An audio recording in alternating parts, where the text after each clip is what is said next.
وقل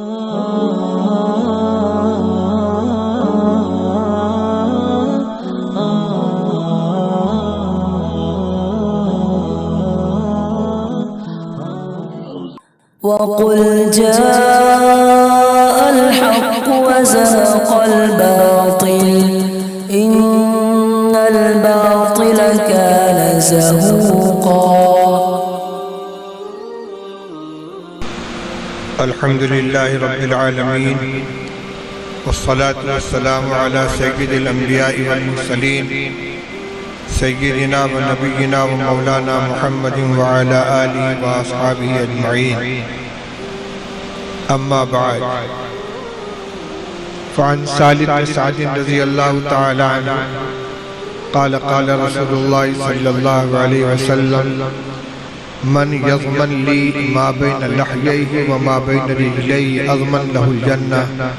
رواه البخاري. وعن ابي هريرة رضي الله تعالى عنه قال قال رسول الله صلى الله عليه وسلم: إن العبد لا يتكلم بالكلمة من رضوان الله لا يلقي لها بالا يرفع الله بها درجات، وإن العبد لا يتكلم بالكلمة من سخط الله لا يلقي لها بالا يهوي بها في جهنم. رواه البخاري. وفي رواية لهما: يهوي بها في النار أبعد ما بين المشرق والمغرب، أو كما قال رسول الله صلی اللہ علیہ وسلم. بزرگان محترم، عزیزو، بھائیو، آج کے درس حدیث کے لیے مشکات شریف سے باب حفظ اللسان والغیبت والشتم کا انتخاب کیا گیا ہے، یعنی زبان کی حفاظت کا بیان اور غیبت اور بد کلامی اور گالی دینے کی مذمت اور اس کے نقصان کا بیان. حضرت نبی کریم صلی اللہ تعالی علیہ وسلم نے مختلف مواقع پر الگ الگ انداز سے زبان کے فتنوں سے آگاہ فرمایا ہے، اور زبان کی حفاظت کی طرح طرح سے آپ نے تاکید فرمائی ہے، اس کے نقصان کو سمجھایا ہے. چند روایتیں آپ کے سامنے پیش کی جا رہی ہیں. حضرت سہل بن سعد ساعدی رضی اللہ تعالیٰ عنہ فرماتے ہیں کہ رسول اللہ صلی اللہ علیہ وسلم نے ارشاد فرمایا: من یضمن لی ما بین لحییہ وما بین رجلیہ اضمن لہ الجنہ. جو شخص مجھ کو ضمانت دے دے اس چیز کی جو دونوں جبڑوں کے درمیان ہے، یعنی زبان، اور اس چیز کی جو دونوں پیروں کے درمیان ہے، یعنی شرمگاہ، میں اس کو جنت کی ضمانت دیتا ہوں. جو اس بات کی ضمانت دے دے کہ وہ زبان کا غلط استعمال نہیں کرے گا، جھوٹ نہیں بولے گا، گالی نہیں بکے گا، کسی کا مذاق نہیں اڑائے گا، استہزاء نہیں کرے گا، گندے الفاظ استعمال نہیں کرے گا، غرض زبان سے جتنے گناہ ہو سکتے ہیں ان تمام گناہوں سے وہ بچے گا، اس کی ضمانت دے دے. دوسرے شرمگاہ کی حفاظت کی ضمانت دے دے، یعنی زنا اور مقدمات زنا، ان سب سے بچنے کی ضمانت دے دے. میں نے دو لفظ استعمال کیا، زنا اور مقدمات زنا. ایک تو زنا ہے بدکاری میں مبتلا ہونا، لیکن رسول اللہ صلی اللہ علیہ وسلم نے ارشاد فرمایا ہے کہ العینان تزنیان وزناہما النظر. دونوں آنکھیں بھی زنا کرتی ہیں، اور آنکھوں کا زنا نامحرم کی طرف دیکھنا ہے. والرجلان تزنیان وزناہما المشی. پیر بھی زنا کرتے ہیں اور ان کا زنا غلط جگہ کی طرف، غلط کاری کی طرف چل کر جانا ہے. والیدان تزنیان وزناہما البطش. دونوں ہاتھ بھی زنا کرتے ہیں اور ان کا زنا ہاتھ لگانا اور پکڑنا ہے. والفرج یصدق کل ذلک او یکذب. پھر آخری نمبر ہوتا ہے عملاً بدکاری میں مبتلا ہونے کا. کبھی آدمی مبتلا ہو جاتا ہے، کبھی بچ جاتا ہے. تو یہ جو مقدمات زنا ہیں ان کو بھی زنا ہی کے لفظ سے تعبیر کیا گیا ہے. تو اب جو روایت میں فرمایا گیا کہ کہ جو شخص مجھ کو ضمانت دے دے جبڑوں کے درمیان کی چیز یعنی زبان کی اور پیروں کے درمیان کی چیز یعنی زنا کی، تو اس میں زبان سے صادر ہونے والے تمام گناہوں سے بچنا شامل ہے۔ اسی طرح زنا اور اس کے جتنے مقدمات ہیں، بد نظری، نامحرم کی طرف نظر ڈالنا، ایسی غلط جگہ کی طرف چل کر جانا، ہاتھ لگانا، یہ سب کے سب اس کے اندر شامل ہوں گے۔ یہ دو چیزیں ایسی ہیں کہ جو ان دو گناہوں سے پورے طور پر اپنے آپ کو بچا لے گا، انشاءاللہ وہ تمام اور گناہوں سے بچ جائے گا، اور رسول اللہ صلی اللہ علیہ وسلم فرماتے ہیں اس کے لیے جنت کی ضمانت۔ دوسری روایت جو پڑھی گئی حضرت ابو ہریرہ رضی اللہ تعالیٰ عنہ کی فرماتے ہیں کہ رسول اللہ صلی اللہ علیہ وسلم نے ارشاد فرمایا کہ بندہ کبھی زبان سے اللہ کی خوشنودی کی کوئی بات نکال دیتا ہے جس کی طرف اس کی توجہ بھی نہیں ہوتی، کوئی خاص خیال نہیں کرتا کہ میں نے کوئی بڑی اہم بات کہی ہے، بے خیالی میں اللہ کی رضا اور خوشنودی والی کوئی بات زبان سے نکال دیتا ہے، لیکن وہ اللہ کے یہاں اتنی مقبول ہوتی ہے کہ اللہ اس کے ذریعے اس کے درجات کو بہت بلند فرما دیتے ہیں۔ اور دوسرا بندہ وہ ہے جو اللہ کی ناراضگی کی کوئی بات زبان سے نکال دیتا ہے اور اس کو کوئی اہمیت نہیں دیتا، دل میں اس کی کوئی اہمیت نہیں ہوتی، فرمایا کہ اس کی وجہ سے جہنم کے انتہائی گہرے گڈھے میں ڈال دیا جاتا ہے۔ اور ایک روایت میں ہے کہ اتنے گہرے گڈھے میں جہنم میں ڈال دیا جاتا ہے جتنا مشرق و مغرب کے درمیان فاصلہ ہے۔ تو معلوم یہ ہوا کہ زبان سے نکلنے والی ہر بات کو بہت دھیان اور بہت غور و فکر کے ساتھ نکالنا چاہیے۔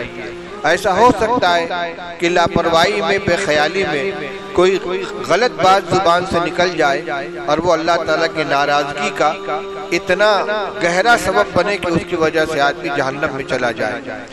اسی لیے رسول اللہ صلی اللہ علیہ وسلم نے زبان کو قابو میں رکھنے کی تاکید فرمائی۔ جگہ جگہ مختلف روایات کے اندر یہ مضمون آیا ہے۔ ایک صحابی نے پوچھا کہ یا رسول اللہ ما اخوف ما تخاف علیہ، یہ بتلائیے کہ میرے بارے میں آپ کو سب سے زیادہ کس چیز کا اندیشہ ہے، میرے لیے سب سے زیادہ نقصان دہ کیا چیز ہو سکتی ہے؟ تو آج نے فرمایا املک علیک لسانک، اپنی زبان کو قابو میں رکھو، کف علیک لسانک، زبان کو قابو میں رکھو۔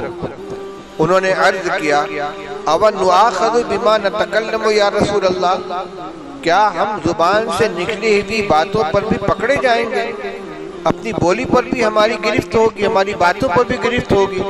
تو رسول اللہ صلی اللہ علیہ وسلم نے فرمایا کہ زیادہ تر لوگ جہنم میں اوندھے منہ جو ڈالے جائیں گے تو اپنے منہ کی کھیتی کاٹتے ہوئے جائیں گے، یعنی ان کے جہنم میں جانے کا زیادہ سبب ان کی زبان کی بے احتیاطی ہوگی، غلط باتیں ہوں گی جو انہوں نے زبان سے نکالی ہے۔ اس لیے زبان کو قابو میں رکھو، سوچ سمجھ کر بولو۔ اسی طرح حضرت عقبہ ابن عامر رضی اللہ تعالیٰ عنہ کی روایت ہے، وہ فرماتے قلت یا رسول اللہ من نجات، میں نے عرض کی کہ یا رسول اللہ نجات کا کیا راستہ ہے؟ نجات دنیا کے اعتبار سے بھی ہلاکتوں، پریشانیوں، مصیبتوں سے، اور آخرت کے اعتبار سے اللہ کے عذاب اور اس کی ناراضگی سے کس چیز کے ذریعے نجات حاصل ہوگی، کیا کام کیا جائے؟ تو آپ نے تین باتیں ارشاد فرمائی۔ اب پہلا نمبر اسی کو دیا، فرمایا املک علیک لسانک، زبان کو اپنے قابو میں رکھو، وَلْيَسَعْكَ بَيْتُكَ، اور تمہارا گھر تمہارے لیے کشادہ ہو، یعنی بلا ضرورت گھر سے باہر نہ نکلو، ضرورت ہو تو نکلو ورنہ اپنے گھر کے اندر رہو، وَابْكِ عَلَىٰ خَطِيئَتِكَ، اور اپنی غلطی کے اوپر آنسو بہاتے رہو، روتے رہو۔ اتنے سب سے پہلی بات جو آپ نے فرمائی ہے وہ یہی ہے کہ اپنی زبان کو اپنے قابو میں رکھو۔ جب تین چیزیں نجات دینے والی ہیں، کب؟ جب ان کو اختیار کیا جائے، تو جب ان کے بارے میں لاپرواہی برتی جائے گی تو یہی تین چیزیں ہلاکت کا سبب بنیں گی، یعنی زبان کو قابو میں نہیں رکھیں گے، جو منہ میں آیا بک دیا۔ اسی طرح بلا ضرورت گھر سے باہر، کبھی بازاروں میں، کبھی بیٹھک میں، کبھی دوستوں میں، کبھی مجمع میں، تو لا یعنی کاموں کے اندر مبتلا ہوں گے، بہت سے گناہوں میں مبتلا ہوں گے، اور ایسے ہی غلطیاں کریں گے لیکن توبہ نہیں کریں گے، ندامت نہیں ہوگی، گناہ اکٹھے ہوتے چلے جائیں گے۔ یہ ساری کی ساری چیزیں تباہی اور بربادی کا ذریعہ بنے گی۔ حضرت صدیق اکبر رضی اللہ تعالیٰ عنہ جن کا مقام امت کے اندر سب سے بلند و بالا ہے، نبی کریم صلی اللہ علیہ وسلم کے بعد بالاتفاق اہل سنت والجماعت کے نزدیک رتبہ ہے تو کس کا ہے؟ صدیق اکبر رضی اللہ تعالیٰ عنہ۔ ان کی نیکیوں کا کیا حال ہے؟ اس تو مستقل باب ہے، باب مناقب ابی بکر صدیق کا۔ اس میں ایک روایت ہے کہ ایک مرتبہ حضرت عائشہ رضی اللہ تعالیٰ فرماتی ہے کہ ایک مرتبہ چاندنی رات تھی، ستارے آسمان کے اوپر چمک رہے تھے، میرے ذہن میں ایک عجیب سے سوال آیا۔ میں نے رسول اللہ صلی اللہ علیہ وسلم سے پوچھا کہ یا رسول اللہ، کیا آپ کی امت میں کوئی ایسا فرد بھی ہے جس کی نیکیاں آسمان کے تاروں کے برابر ہوں؟ آسمان کے تارے بے شمار ہیں، گنا نہیں جا سکتا ان کو۔ کیا کوئی امت میں ایسا فرد ہے جس کی نیکیاں آسمان کے تاروں کے برابر ہیں؟ آپ نے فرمایا ہاں ہیں۔ وہ کون ہے؟ ظاہر بات ہے کہ ذہن جائے گا پہلے صدیق اکبر رضی اللہ تعالیٰ عنہ کی طرف۔ تو پوچھا کون؟ فرمایا عمر ابن الخطاب رضی اللہ تعالیٰ عنہ وہ ہیں کہ جن کی نیکیاں آسمان کے تاروں کی طرح بے شمار ہیں۔ فوراً حضرت عائشہ رضی اللہ عنہ نے پوچھا فَأَيْنَ ابو بکر؟ حضرت ابو بکر کا پھر کیا درجہ ہے؟ فرمایا کہ عمر رضی اللہ تعالیٰ عنہ کی ساری نیکیاں ابو بکر کی ایک نیکی کے برابر ہیں۔ بے شمار روایات ہیں۔ ایک مرتبہ رسول اللہ صلی اللہ علیہ وسلم نے ارشاد فرمایا کہ جنت کے اندر 8 دروازے ہیں۔ نماز کا دروازہ ہے، روزے کا دروازہ ہے، صدقہ خیرات کا دروازہ ہے۔ ہر دروازے سے اس دروازے کا دربان آواز لگائے گا اے فلانے اس دروازے سے آؤ۔ جو صدقہ خیرات کے اندر آگے بڑھا ہوا تھا وہ صدقہ کے دروازے سے بلایا جائے گا۔ جو نماز کے اندر بہت اہتمام کرنے والا تھا نماز کے دروازے سے بلایا جائے گا۔ روزہ کا اہتمام کرنے والا باب الریان سے بلایا جائے گا۔ صدیق اکبر رضی اللہ نے پوچھا یا رسول اللہ، جس بندے کو کسی ایک دروازے سے بھی بلا لیا گیا وہ کامیاب ہے، کیا کوئی ایسا بندہ بھی ہوگا جس کو ہر دروازے سے بلایا جائے؟ آپ نے فرمایا ہاں وَأَرْجُ أَن تَكُونَ أَنْتَ، ہاں ایسے بندے بھی ہوں گے اور مجھے امید ہے کہ وہ تم ہی ہوگے جس کو ہر دروازے سے بلایا جائے گا۔ یہ صدیق اکبر رضی اللہ تعالیٰ عنہ ہے۔ اب ان کا حال بتا رہا ہوں۔ ایک مرتبہ اپنی زبان کو پکڑ کے کھینچ رہے تھے، زبان کو پکڑ کے کھینچ رہے تھے۔ کسی نے کہا حضرت یہ کیا کر رہے ہیں؟ فرمایا هَذَا الَّذِي أَوْرَدَنِ الْمَوَارِثِ، یہی زبان ہے جس نے مجھ کو بڑی پریشانیوں میں ڈالا ہے، بہت سی مصیبتوں میں مبتلا کیا ہے۔ حالانکہ انتہائی محتاط زندگی تھی ان کی۔ اس احتیاط کا ایک مصداق یہ دیکھیے کہ سب سے طویل صحبت رسول اللہ صلی اللہ علیہ وسلم کی سفر حضر میں صدیق اکبر رضی اللہ عنہ کو حاصل ہے۔ سب سے قریب سے آپ کو دیکھا ہے، آپ کے ایک ایک قول و فعل کا مشاہدہ کیا ہے، لیکن کتب حدیث میں تلاش کر ڈالیے تو صدیق اکبر رضی اللہ تعالیٰ کی روایات کی تعداد 15 تک بھی نہیں پہنچتی۔ دوسرے صحابہ ہیں، حضرت انس ہیں، حضرت ابو ہریرہ ہیں، حضرت عائشہ ہیں، جابر بن عبداللہ ہیں، انس بن مالک ہیں، عبداللہ ابن عمرو ابن عاص ہیں، عبداللہ ابن عمر ہیں، عبداللہ ابن عباس ہیں، عبداللہ ابن مسعود ہیں۔ بڑی تعداد میں ان کی روایات ہیں، لیکن حضرت ابوبکر کی روایات چند ہیں گنی ہوئی۔ وجہ کیا تھی؟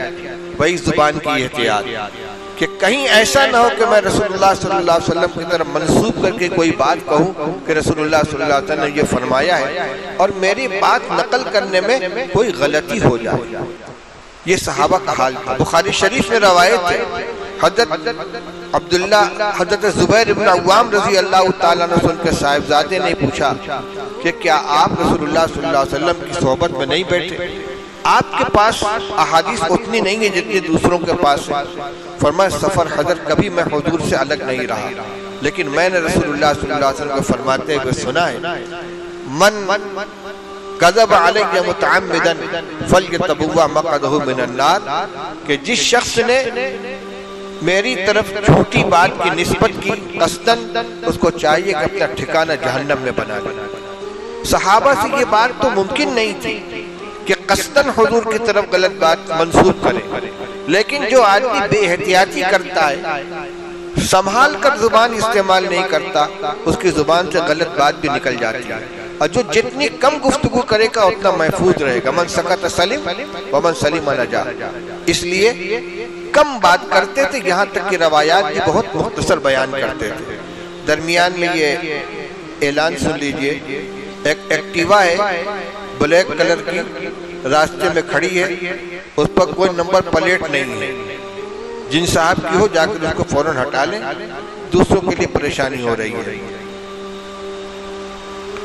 تو بات یہ چل رہی ہے کہ نبی کریم صلی اللہ علیہ وسلم نے بہت زیادہ تاکید فرمائی ہے زبان کی اس کو احتیاط سے استعمال کرنے کی، اور اس کے ایک تو یہ مصداق ہے کہ جو باتیں غلط ہیں ان سے تو 100% بچنا ہے۔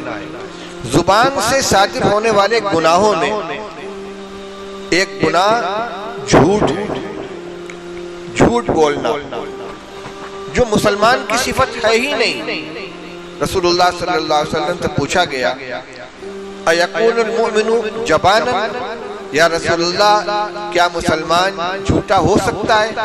فرمایا لا، مسلمان جھوٹا نہیں ہو سکتا۔ پوچھا گیا اَيَقُولُ الْمُؤْمِنُ بَخِيلًا، کیا مسلمان بخیل ہو سکتا ہے؟ فرمایا لا، مسلمان بخیل نہیں ہو سکتا۔ نہیں۔ پوچھا گیا کیا مسلمان بزدل ہو سکتا ہے؟ فرمایا ہاں، مسلمان بزدل ہو سکتا ہے۔ پوچھا کہ مسلمان بخیل ہو سکتا ہے؟ فرمایا ہاں، مسلمان بخیل ہو سکتا ہے۔ پھر پوچھا کہ مسلمان جھوٹا ہو سکتا ہے؟ فرمایا نہیں ہو سکتا۔ آپ سوچیں گے بزدل اور بخیل کیوں ہو سکتا ہے؟ تو بھئی بزدلی کا تعلق آدمی کی جان سے، فطری طور پر ہر شخص کو اپنی جان سے محبت ہوتی ہے، اس لیے اللہ نے کسی کو شجاع پیدا کیا ہے، کسی کو جبان پیدا کیا ہے، یہ اختیاری چیز نہیں ہے۔ اسی طریقے سے مال کی محبت فطرت کے اندر رکھی ہوئی ہے، کوئی شخص اس پر قابو پا لیتا ہے تو سخی بن جاتا ہے، کسی کو قابو نہیں ہوتا تو بخل کرتا ہے، لیکن ہر بخل گناہ میں مبتلا نہیں کرتا۔ جو فرائض و واجبات اور ضروریات کا خرچ کر رہا ہو، نفلی صدقہ خیرات نہیں کرتا تو بخیل تو ہے لیکن گناہگار نہیں ہے۔ اسی طریقے سے جبن ہے، جان کی محبت ہے، یہ ایک فطری چیز ہے، لیکن جھوٹ بولنا یہ فطرت سلیمہ کا تقاضا نہیں ہے۔ کسی بھی صحیح طبیعت والے کی فطرت کے اندر جھوٹ بولنا نہیں ہوتا، حتیٰ کہ ہر ملت میں، ہر مذہب میں، ہر قوم کے اندر جھوٹ بولنے کو عیب سمجھا جاتا ہے، برا سمجھا جاتا ہے۔ واقعات میں موجود ہے جب نبی کریم صلی اللہ علیہ وسلم نے دعوتی خط بھیجا تھا ہرقل کے پاس، اور اس نے یہ تحقیق کرنے کے لیے کہ جن کا خط آیا وہ کیسے ہیں، یہ کہا کہ ان کی قوم کو کوئی آدمی اگر کہیں ملے تو اسے بلا لاؤ۔ تو ابو سفیان جو ابھی مسلمان نہیں ہوئے تھے، تجارتی قافلے کے ساتھ ملک شام میں ٹہل رہے تھے، ان کو بلایا گیا۔ ہرقل نے رسول اللہ صلی اللہ علیہ وسلم کے بارے میں 10 سوالات کیے، رسول اللہ صلی اللہ علیہ وسلم کے بارے میں ابو سفیان سے، انہوں نے سب کا جواب دیا۔ وہ خود کہتے ہیں کہ اگر مجھے اس بات کی شرم نہ ہوتی کہ میرے ساتھی جا کر میری طرف جھوٹ کی نسبت کریں گے کہ ابو سفیان نے ہرقل کے سامنے جھوٹ بولا ہے، تو میں رسول اللہ صلی اللہ علیہ وسلم کے بارے میں غلط باتیں بیان کر دیتا، لیکن صرف جھوٹ سے بچنے کے لیے کہ مجھ کو کوئی جھوٹا نہ کہہ سکے، سچی باتیں سب بتلا دی، اور وہ سب کے سب وہ باتیں تھیں، سوالات بھی انتہائی قیمتی تھے اور جوابات بھی سچے تھے، جو سب کے سب نبی کریم صلی اللہ علیہ وسلم کی صداقت اور رسالت کی گواہی دے رہے تھے۔ میں یہ کہہ رہا ہوں کہ جھوٹ بولنا یہ فطرت سلیمہ کا تقاضا نہیں ہے، اس لیے مسلمان اگر جھوٹ بولتا ہے تو اپنی صفت ایمان کی بالکل برخلاف یہ عمل کرتا ہے۔ 2 روایتیں آپ کے سامنے پڑھی گئی، چند روایتیں اور سن لیجئے۔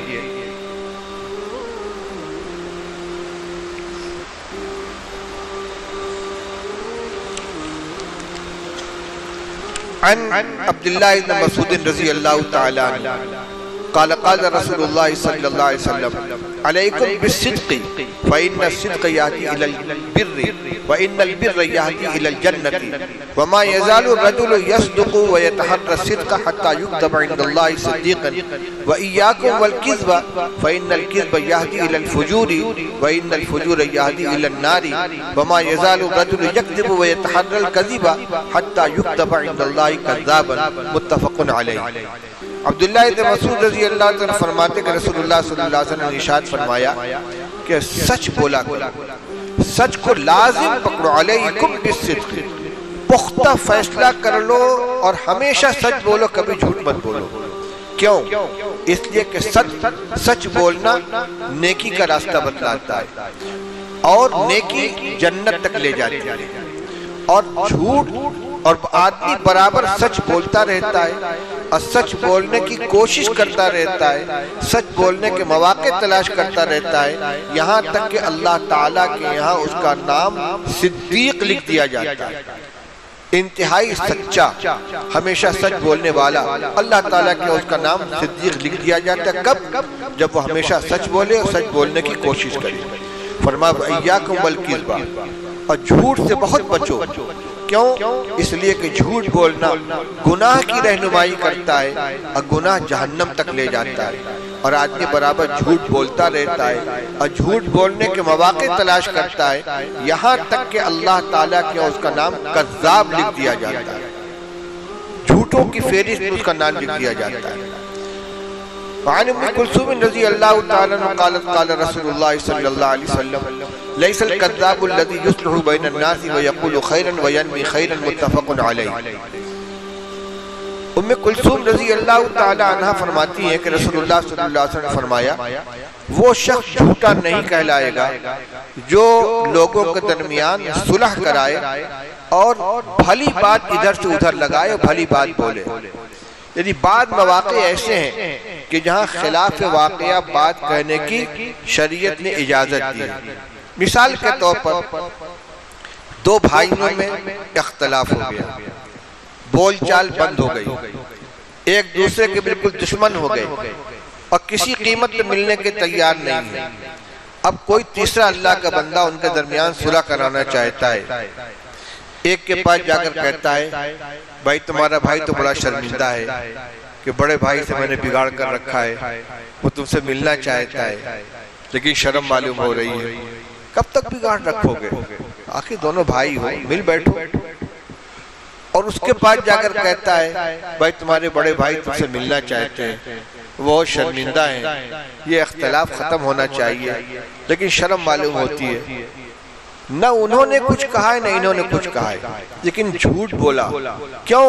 صلح کرانے کے لیے۔ جب دیکھا ادھر کچھ نرمی آ گئی ادھر کچھ نرمی آ گئی تو کہا اچھا ایسا کرو نہ آپ ان کی یہاں جائیں نہ وہ آپ کی یہاں آئیں، میں کسی وقت اپنے یہاں دونوں کو بلاتا ہوں، لیکن جب میں بلاؤں گا تو آپ لوگ آپس میں مل جائیے گا۔ اچھی بات ہے، ٹھیک ہے۔ اب دونوں کو چائے پر بلا لیا، دونوں آ گئے، دونوں کو ایک دوسرے کی کوئی خبر نہیں، اس شخص نے درمیان میں پڑھ کر کچھ غلط بیانیں کر کے دونوں کو صلح پر آمادہ کیا ہے۔ اب جب وہ آگئے کہ بھائی بہت اچھی بات ہوگی کہ آپ دونوں مل لیں اور سارے اختلاف ختم کر لیں، چلو بھائی تم چھوٹے ہو بڑھو آگے۔ کہ وہ کہتا ہے السلام علیکم بھائی صاحب معاف کر دیجئے، مجھ سے غلطی ہوئی، اب ہم آپس میں لڑائی نہیں کریں گے۔ ہو گیا۔ اس جھوٹ کو فرماتی یہ جھوٹ نہیں ہے، یعنی جھوٹ تو ہے خلاف واقعہ لیکن اس پر جھوٹ بولنے کا گناہ نہیں ہوگا، یعنی خیر کا پہلو اس کے اندر نکال دیا گیا۔ تو یہ ایک روایت درمیان میں آ گئی، آپ کے سامنے اس کو پیش کر دیا۔ اسی طرح عن عائشہ رضی اللہ تعالی عنہ ان رجلا استاذن علی النبی صلی اللہ علیہ وسلم فقال اذنوا له فبئس اخو العشیرہ فلما جلس تطلق النبی صلی اللہ علیہ وسلم في وجهه ومسط الیہ ولما انطلق الرجل قالت عائشہ یا رسول اللہ قلت له كذا وكذا ثم تطلقت في وجهه ومسط الیہ فقال رسول اللہ صلی اللہ علیہ وسلم متى عهدتني فحاشا ان شر الناس عند الله منزلة يوم القيامة من تركه الناس اتقاء الشر۔ حضرت عائشہ رضی اللہ تعالیٰ عنہ فرماتی ہیں کہ ایک شخص نے رسول اللہ صلی اللہ علیہ وسلم کے پاس آنے کی اجازت مانگی، ملاقات کے لیے آنا چاہا، تو جس نے آ کر کہا تھا کہ وہ فلاں شخص اجازت مانگتا ہے، آنے دو، آدمی اچھا نہیں ہے، بئس اخو العشیرہ، اپنے قبیلے کا بڑا خراب آدمی ہے۔ لیکن جب وہ آ کر بیٹھا تو رسول اللہ صلی اللہ علیہ وسلم نے بڑی بشاشت کے ساتھ، بہت خوشدلی کے ساتھ ہنس ہنس کر اس سے بات کی، بد کلامی نہیں کی۔ جب وہ چلا گیا تو حضرت عائشہ رضی اللہ تعالیٰ عنہ نے پوچھا، یا رسول اللہ، آپ نے اس کے بارے میں یہ کہا تھا کہ وہ اچھا آدمی نہیں ہے، لیکن آپ نے بڑی بشاشت اور خوشدلی کے ساتھ اس سے گفتگو فرمائی، ایسا کیوں ہے؟ آپ نے فرمایا، متى عاهدتنی فحاشا، تم نے مجھے کب بد کلام دیکھا ہے؟ سامنے والا کیسا بھی ہو، لیکن میں اپنی زبان تو خراب نہیں کروں گا۔ سوال یہ پیدا ہوتا ہے کہ اس کے آنے سے پہلے آپ نے یہ کہا کہ خراب آدمی، اس کا مقصد کیا تھا؟ اس کا مقصد یہ تھا کہ جو لوگ وہاں موجود ہیں وہ ہوشیار ہو جائیں، اس کی وجہ سے دھوکہ نہ کھائیں۔ عن ابی ہریرہ رضی اللہ تعالی عنہ قال قال رسول اللہ صلی اللہ علیہ وسلم، اتدرون ما اکثر ما يدخل الناس الجنۃ تقوی اللہ وحسن الخلق، اتدرون ما اکثر ما يدخل الناس النار الاجوفان الفم والفرج، رواہ الترمذی وابن ماجہ۔ ابو ہریرہ رضی اللہ تعالیٰ فرماتے کہ رسول اللہ صلی اللہ علیہ وسلم نے ارشاد فرمایا کہ تم جانتے ہو کہ لوگوں کو سب سے زیادہ جنت میں لے جانے والی کون سی چیز ہوگی؟ آپ کبھی کبھی سوال کرتے تھے تاکہ شوق پیدا ہو سننے والے، کاش یہ شوق ہمارے اندر بھی آ جائے، ہم بھی طلبگار بنے۔ فرمایا جانتے ہو کہ سب سے زیادہ جنت میں لے جانے والی کون سی چیز ہے؟ پھر آپ نے خود ہی فرمایا، ایک تو تقوی اللہ سے جلوت و خلوت میں ڈرنا، اللہ کا تقوی اختیار کرنا، اس کے نافرمانی سے اپنے آپ کو بچانا۔ دوسرے حسن اخلاق، حسن خلق، بد اخلاقی سے اپنے آپ کو بچانا۔ ایک روایت میں آتا ہے کہ میزان عمل کے اندر سب سے زیادہ وزنی عمل جو ہوگا وہ حسن اخلاق ہوگا، اور کیوں نہ ہو، یہ رسول اللہ صلی اللہ علیہ وسلم کی صفت ہے، انک لعلی خلق عظیم، آپ خلق عظیم کے اوپر فائز ہیں۔ تو جنت میں لے جانے والے اعمال میں سب سے زیادہ دو چیزیں ہیں، ایک حسن اخلاق اور دوسرے اللہ کا تقوی۔ پھر فرمایا جانتے ہو زیادہ تر لوگوں کو جہنم میں لے جانے والی کیا چیز ہوگی؟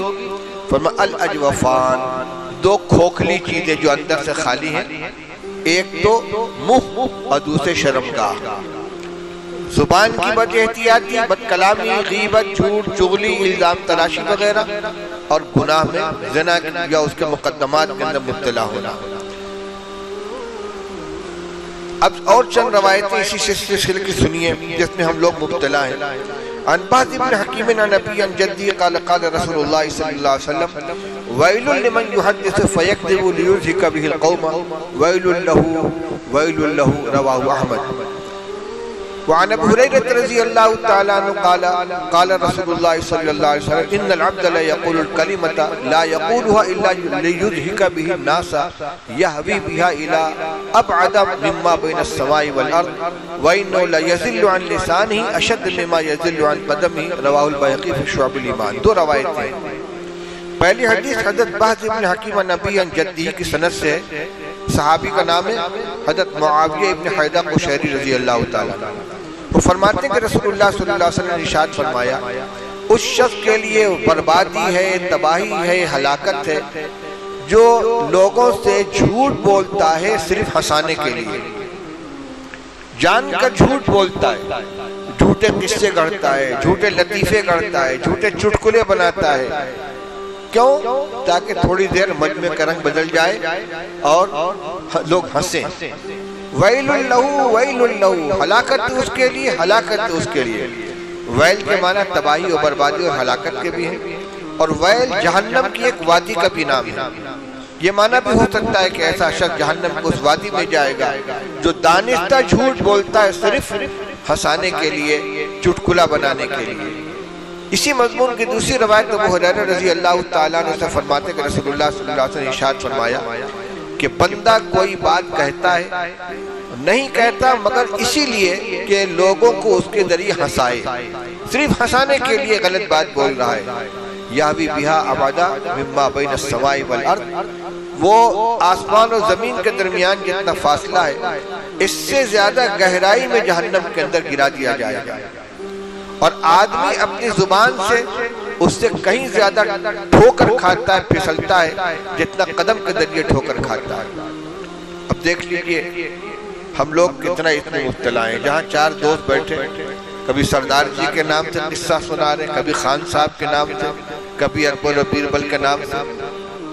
بولنے والا بھی جانتا ہے کہ یہ جھوٹ ہے، اور سننے والا بھی جانتا ہے یہ جھوٹ ہے۔ مومن کا کام یہ نہیں، ہنسانے کے لیے مذاق کے طور پہ بھی جھوٹ بولنے کی اجازت نہیں۔ مزاح رسول اللہ صلی اللہ علیہ وسلم نے فرمایا ہے، مگر جھوٹ کبھی نہیں بولا۔ آپ کی مزاح کے واقعات کی روایت میں موجود ہیں۔ ایک خاتون سے آپ نے فرمایا کہ بوڑھی عورت جنت میں نہیں جائے گی۔ وہ رونے لگی، کیا ہو گیا، میں کیوں نہیں جاؤں گی؟ آپ نے فرمایا جب جنت میں جاؤ گی تو جوان ہو کر جاؤ گی، بوڑھی ہو کر نہیں جاؤ گی۔ مزاح تو فرمایا مگر جھوٹ نہیں بولی۔ ایک شخص نے کہا یا رسول اللہ مجھے سواری کے لیے ایک اونٹ دے دیجیے۔ آپ نے فرمایا تم کو اونٹنی کا بچہ دوں گا۔ کہنے لگے اونٹنی کا بچہ لے کر کیا کروں گا؟ آپ نے فرمایا اونٹ اونٹنی کا تو بچہ ہوتا ہے۔ ارے اونٹ کس کا بچہ ہے؟ اونٹنی کا تو ہے۔ جھوٹ نہیں ہوا، خلاف واقعہ نہیں ہوا۔ یعنی صحیح بات کے اندر بھی مزاح کا پہلو پیدا کیا جا سکتا ہے، ضروری نہیں ہے کہ جھوٹی بولا جائے۔ وعن عبداللہ ابن عمر رضی اللہ تعالیٰ عنہ قال قال رسول اللہ صلی اللہ علیہ وسلم من صمت نجا۔ عبداللہ ابن عمر عبداللہ ابن عمر ابن عاص رضی اللہ عنہ فرماتے کہ رسول اللہ صلی اللہ علیہ وسلم نے ارشاد فرمایا کہ جو خاموش رہا اس نے نجات پائی۔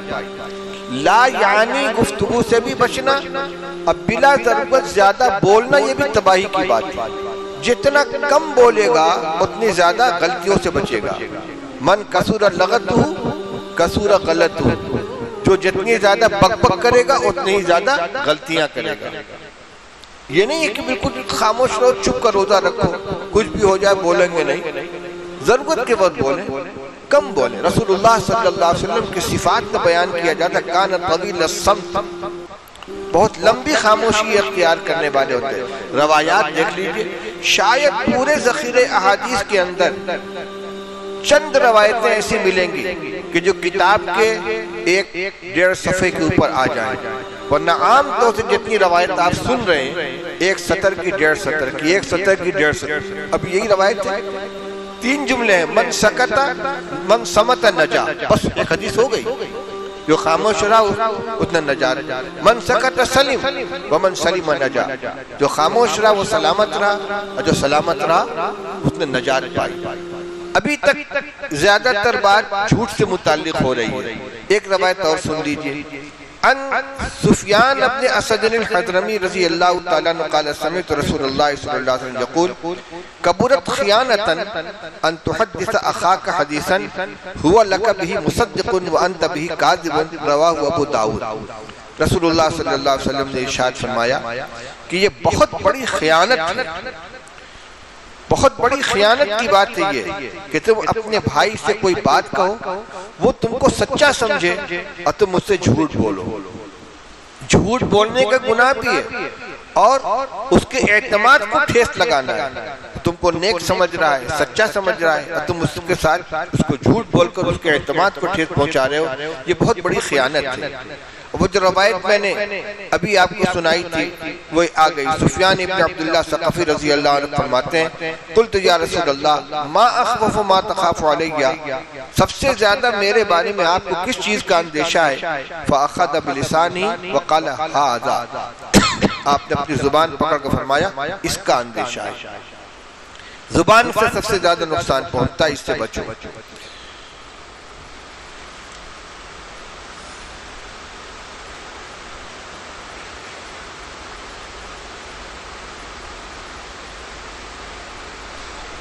روایتیں بہت سی ہیں، کئی صفحے کا یہ مضمون ہے۔ اب اس کو ختم کرنے سے پہلے میں غیبت سے متعلق 1-2 روایت سنا دینا چاہتا ہوں، کیونکہ یہ وہ بیماری ہے جس نے ہمارا معاشرہ بری طرح مبتلا ہے۔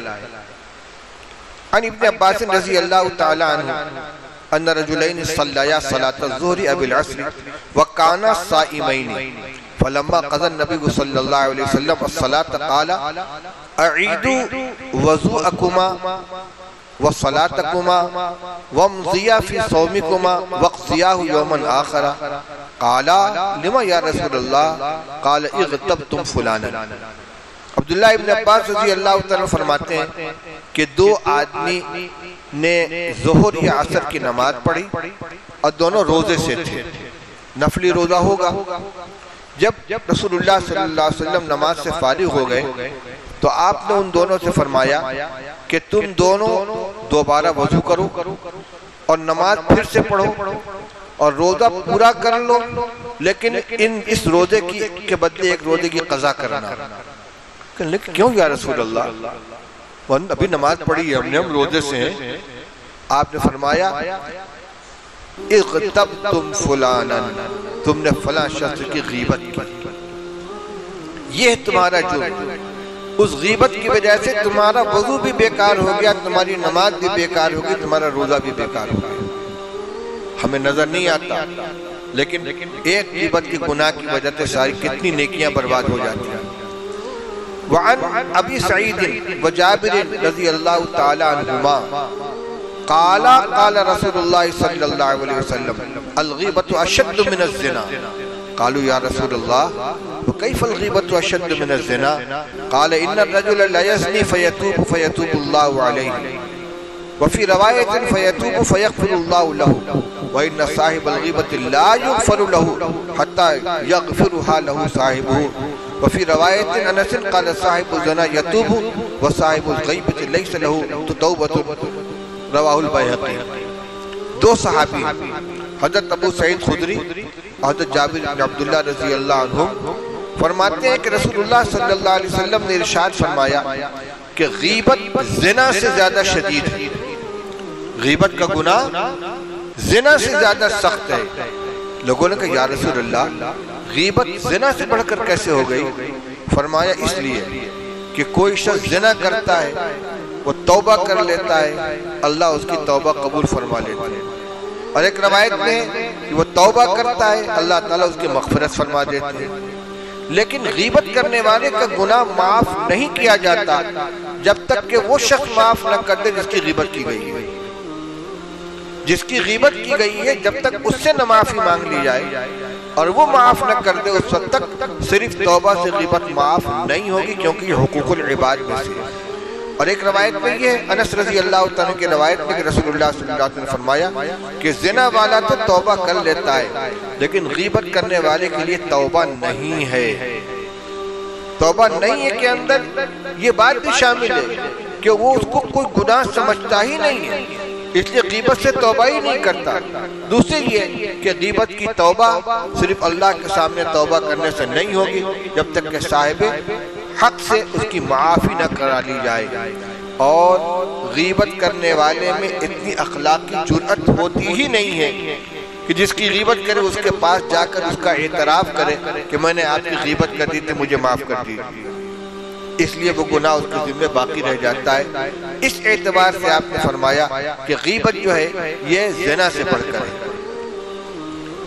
لیکن ایسا ہوتا ہے کہ کی غیبت کی معاف بھی کرانا چاہتے ہیں لیکن جس کی غیبت کی اس کا انتقال ہو گیا یا اس کا پتہ نہیں، اس سے ملاقات نہیں، کوشش کے باوجود ہم اس سے معافی تلافی نہیں کر سکتے تو کیا کریں؟ کوئی شکل ہے؟ معافی کی کوئی صورت ہے؟ ایک روایت ہے ان انس رضی اللہ تعالیٰ عنہ قال قال رسول اللہ صلی اللہ علیہ وسلم ان من کفارۃ الغیبۃ ان تستغفر لمن اغتبته تقول اللهم اغفر لنا وله. رواہ البیہقی فی دعوات الکبیر وقال فی هذا الاسناد ضعف.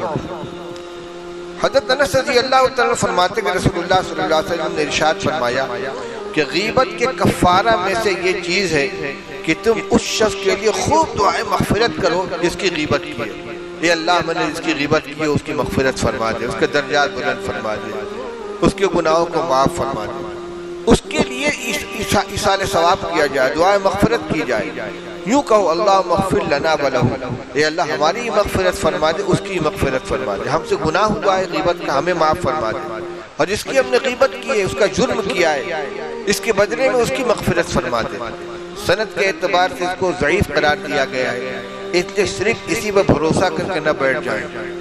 تھوڑا سا سہارا اس سے بہرحال ملتا ہے، لیکن اصل یہی ہے کہ بغل تو غیبت سے پورا پرہیز کیا جائے، اور اگر خدا نہ خواستہ غیبت ہو گئی ہے تو کوشش کر کے جس کی غیبت ہوئی اس سے معافی تلافی کی جائے، اور نہیں ہوتا تو پھر آخری درجہ یہی ہے۔ اور خود رسول اللہ صلی اللہ علیہ وسلم کی دعا سے اس کی طرف اشارہ ملتا ہے۔ رسول اللہ صلی اللہ علیہ وسلم کی دعاؤں میں الحزب العظم، مناجات مقبول وغیرہ میں یہ دعا شامل ہے۔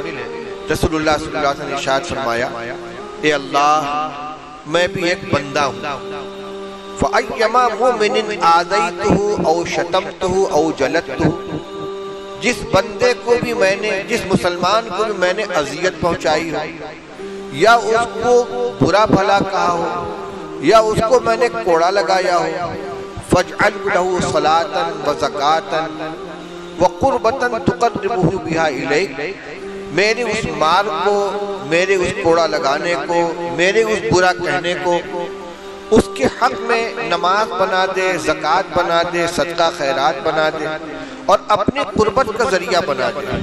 یہ خود رسول اللہ صلی اللہ علیہ وسلم کی دعا ہے۔ اس دعا اگر یہ دعا قبول ہو گئی، اللہ نے اپنے کرم سے اسے قبول فرما لیا، تو ہو سکتا ہے کہ نامہ اعمال جب سامنے لایا جائے اور جس بندے کی ہم نے حق تلفی کی، جس کی غیبت کی ہے، اور وہ میدان میں آ جائے حقوق کا مطالبہ کرنے کے لیے، جیسا کہ روایت ہم نے اوپر آ چکی ہے، تو جب اس کو یہ معلوم ہو کہ اس نے میری غیبت تو کی تھی، لیکن اتنی دعائیں مغفرت کی ہے میرے لیے، اتنا ایصال ثواب کیا میرے لیے، تو جتنا میرا حق بنتا تھا اس سے زیادہ تو یہ میرے نام اعمال نے پہنچا چکا ہے، اس کو رحم آ جائے اور معاف کر دے۔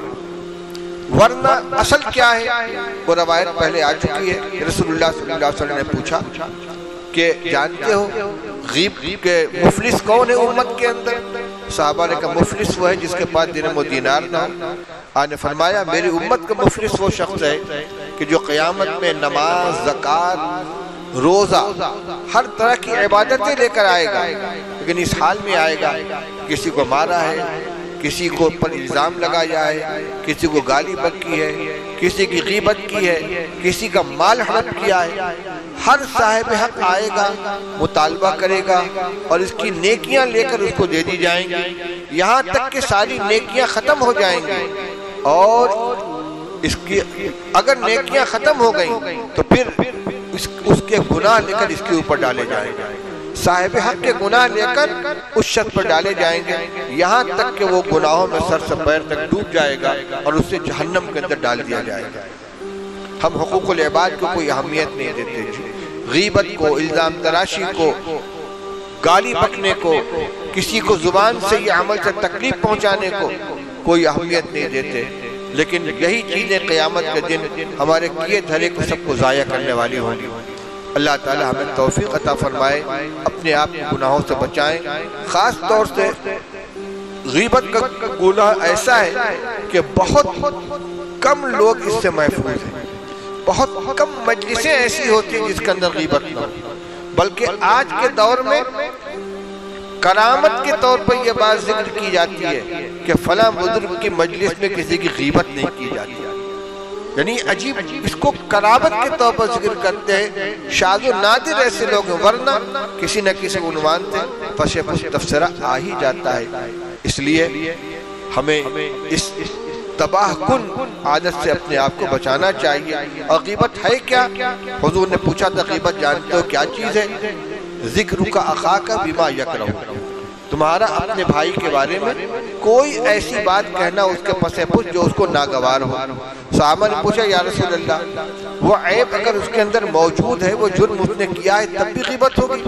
فرمایا تبھی تو وہ غیبت ہوگی، اور اگر وہ جرم اس نے نہیں کیا ہے، وہ غلطی اس نے موجود نہیں ہے، تم نے اس کی طرح نسبت کی، تب تو یہ بہتان ہو جائے گا جس کا گناہ اس سے زیادہ بڑھ کر۔ یہ روایتیں، ان میں کوئی روایت ایسی نہیں ہے جو آپ کے سامنے پہلی مرتبہ آئی ہو۔ سال ڈیڑھ سال کے وقفے سے ہمیشہ اس کا اعادہ کیا جاتا ہے، اور اعادہ اس لیے کیا جاتا ہے کہ سب سننے کے باوجود ہمارے عمل میں کوئی فرق نہیں پڑتا۔ ہم اللہ کے گھر میں اکٹھا ہیں، شب قدر کے سلسلے کی اہم رات ہے، 25ویں شب ہے اور اسی کام کے لیے آئے ہیں، یہاں اللہ کے سامنے اپنے گناہوں سے توبہ کریں گے، اپنی مغفرت کی درخواست کریں گے، اللہ سے معافی مانگیں گے۔ اور توبہ کی حقیقت کیا ہے؟ گزشتہ گناہوں پر ندامت کے ساتھ اللہ سے معافی مانگنا اور آئندہ اس گناہ کو نہ کرنے کا پختہ عزم کرنا۔ جب یہ دونوں چیزیں اکٹھا ہوں گی تب وہ توبہ بنے گی، تب وہ استغفار بنے گا۔ صرف یا اللہ توبہ، اللہ میں توبہ کرتا ہوں، یہ توبہ کی تلاوت ہے، توبہ نہیں ہے۔ گناہ کو چھوڑنے کا دل میں پختہ عزم کیا جائے اور اللہ سے معافی مانگی جائے، ارادہ تو کریں، کم سے کم گناہ چھوڑنے کا ارادہ بھی نہیں کریں گے تو یہ کیسی توبہ ہے؟ ہاں، پھر غلطی ہو گئی پھر اللہ سے توبہ کریں، پھر غلطی ہو گئی پھر معافی مانگیں، 70 مرتبہ گناہ ہو جائے، 70 مرتبہ استغفار کیا جائے۔ کپڑا گندا ہوتا ہے دھل لیتے ہیں، پھر گندا ہوتا ہے دھل لیتے ہیں، بدن پہ گندگی لگ گئی دھل لیا، پھر لگ گئی دھل لیا، تو گناہ کا دھبا ہمارے عمل کے دامن پر لگ گیا، توبہ کیا، پھر ہو گیا، پھر توبہ کیا، لیکن دل میں ندامت ہی نہ ہو، سچے دل سے توبہ ہی نہ کریں، یہ بڑی محرومی کی بات ہے۔ میں کبھی کبھی حضرت مفتی صاحب رحمۃ اللہ علیہ کا واقعہ سنا دیتا ہوں لطیفے کے طور پر۔ حضرت مفتی محمود صاحب نور اللہ مرکزہ نے فرمایا کہ میں کانپور میں تھا، جامع العلوم میں، بہت مدت تک وہاں تھے۔ میرے پاس میرے ایک دوست آیا کرتے تھے، ان کے ساتھ ایک چھوٹا سا بچہ بھی ہوتا تھا، اور جب وہ آتے بیٹھتے تھے تو کچھ ان کے کان میں پھتر پھتر کیا کرتا، کبھی چوکا مارتا، کبھی ہوں کرتا۔ میں نے پوچھا کیا بات کرتے، کیا ہے یہ؟ کہ حضرت کے پیسے مانگتا ہے، اور جب کوئی مہمان بیٹھے ہو یا کوئی بڑا ہو تو اس سے ضرور مانگتا، پیسے دو پیسے دو۔ آدمی اپنی عزت بچانے کے لیے دے دیتا ہے۔ حضرت نے فرمایا ادھر بھیجو اسے، یہاں بولو توبہ کرو، توبہ کرو، اب پیسہ نہیں مانگو گے؟ کہ توبہ کرتا ہوں۔ کہو توبہ کرتا ہوں پیسے نہیں مانگوں گا، کہ توبہ کرتا ہوں پیسے نہیں مانگوں گا۔ کہ جاؤ بیٹھو، بیٹھ گیا۔ وہاں جا کر کہتا ہے ابو اب تو پیسہ دے دو، اب تو توبہ بھی کرا لی، اب تو پیسہ دے دو، اب تو توبہ بھی کرا لی۔ حضرت فرماتے تھے کہ ہمیں ہنسی آتی ہے لیکن ہماری توبہ بھی اسی قسم کی ہے۔ برزباں تسبیح و دل گاؤ خر، زبان پہ توبہ توبہ کرتے ہیں لیکن دل پرس ذوق گناہ۔ صبح بدر کف توبہ بر لب، دل پرس ذوق گناہ، معصیت را خندم آئے بر استغفار ماں۔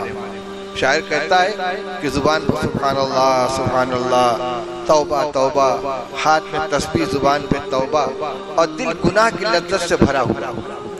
تو گناہ جو ہے ہمارے استغفار پر ہنستا ہے۔ لیجئے جناب استغفار فرما رہے ہیں، ایک لمحہ کے لیے بھی گناہ کو چھوڑنے کا ارادہ نہیں ہے اور استغفار کر رہے ہیں، توبہ کر رہے ہیں۔ اس لیے ہم عزم کر کے اللہ کے سامنے ہاتھ اٹھائیں کہ انشاءاللہ جن گناہوں میں ڈوبے ہوئے ہیں اللہ توفیق عطا فرما کہ ہم دوبارہ ان کو نہ کریں، اور اب تک جو کچھ غلطیاں ان کو معاف فرما دیں۔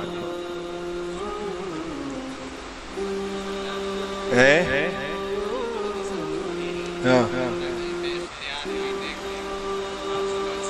ہاں ہاں ہاں ہو گئی روایت، کہنا اشکال کیا ہے؟ ہاں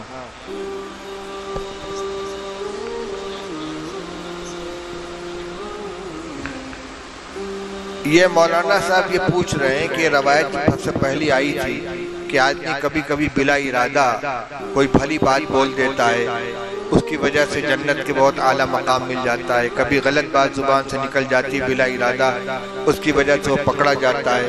تو حدیث میں جو فرمایا کہ انما الاعمال بالنیات، کہ اعمال کا مدار نیت کے اوپر ہے، تو اس سے اس روایت کو کیسے حل کیا جائے؟ تو بھائی انما الاعمال بالنیات کا مطلب یہ ہے کہ آدمی اگر اخلاص کے ساتھ کوئی عمل کرتا ہے تو اللہ تعالیٰ کے یہاں قبول ہے، اور ریاکاری کے طور پر کرتا ہے تو قبول نہیں ہے۔ ایک عمل کی ایک ظاہری شکل ہوتی ہے، ایک اس کی نیت ہوتی ہے۔ چنانچہ اسی روایت میں بتلایا گیا کہ جو شخص ہجرت کرتا ہے اللہ اور اس کے رسول کے رضا کے لیے، اس کی ہجرت اللہ اور اس کے رسول کی طرف مانی جاتی ہے، اور جو دنیا کی خاطر ہجرت کرتا ہے اس کی ہجرت دنیا کے لیے مانی جاتی ہے۔ تو عمل تو پایا گیا، ہجرت ہجرت ہی ہے، لیکن نیت درست ہے تو مقبول ہے، نیت درست نہیں تو مقبول نہیں ہے۔ لیکن ہر عمل کا جو نتیجہ ہے وہ تو سامنے آئے گا۔ کلمہ خیر نکلا ہے، ارادہ نہیں کیا ہے، لیکن کلمہ خیر کا جو اجر ہے اس سے محروم نہیں رہے گا۔ اسی طرح کسی کو گالی بکتی ہے اور یہ نہیں کہا کہ ارادہ نہیں، اس کو کوئی اہمیت نہیں دی ہے، بلا ارادہ نہیں، ارادے سے تو کیا ہے لیکن کوئی اہمیت نہیں دی اس کو، اور بغیر اہمیت دیے ہوئے اچھی بات کہہ دیا، یا بغیر اہمیت دیے ہوئے غلط بات کہہ دی۔ نیت بھی ہے، ارادہ بھی ہے، مگر دل میں اس کی اہمیت نہیں ہے۔ روایت میں اس کی نفی کی گئی ہے، نیت کی نفی نہیں کی گئی ہے۔